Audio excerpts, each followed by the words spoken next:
Bonjour, dans cette vidéo, tu vas apprendre à factoriser avec la deuxième identité remarquable.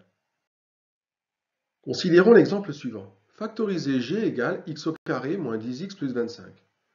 Attardons-nous un moment afin de nous familiariser avec la technique. Je te rappelle en rouge les trois identités remarquables que tu dois connaître.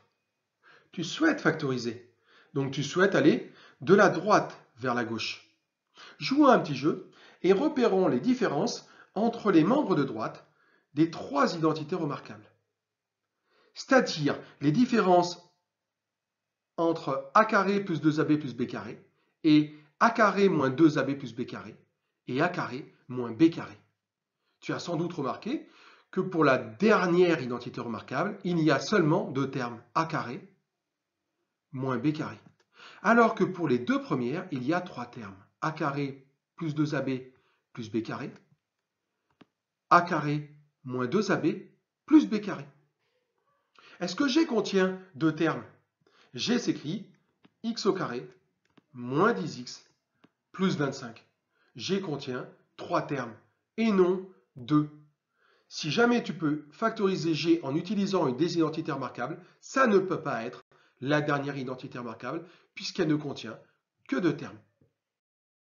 Quelle différence y a-t-il maintenant entre les deux premières identités remarquables? C'est tout bête. Regarde bien la lecture. La première contient que des signes plus, alors que la seconde contient un signe moins.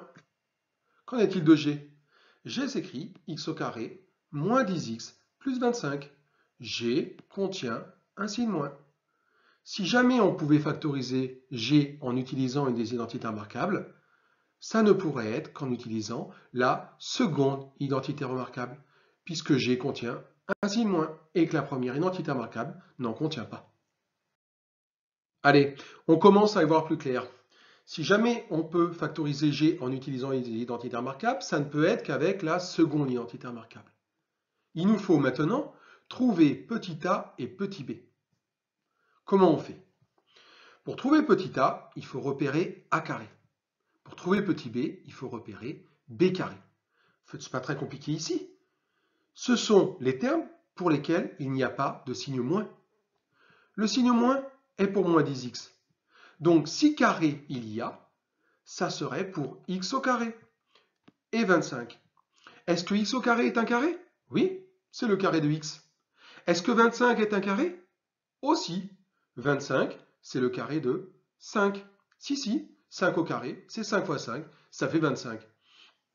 Donc si tu peux factoriser G en utilisant cette identité remarquable, alors sûrement c'est que petit a vaudrait petit x et petit b vaudrait 5.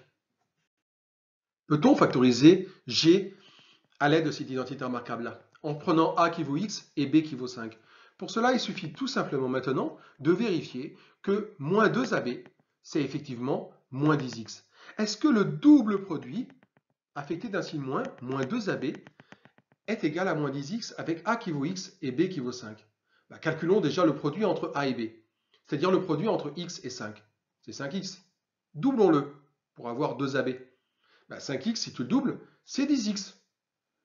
Est-ce que je suis content? Eh bien oui, je suis content. J'ai ici mon 10x.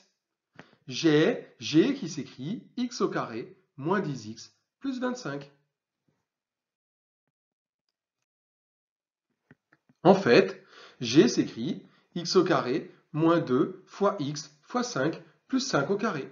C'était x au carré moins 10x plus 25. Je reconnais a carré moins 2ab plus b carré, avec a dans le rôle de x et b dans le rôle de 5. Appliquons alors maintenant la formule. Il vient que G est égal à a moins b le tout au carré, avec a qui vaut x et b qui vaut 5. Donc G est égal à x moins 5 le tout au carré. À bientôt pour une nouvelle vidéo.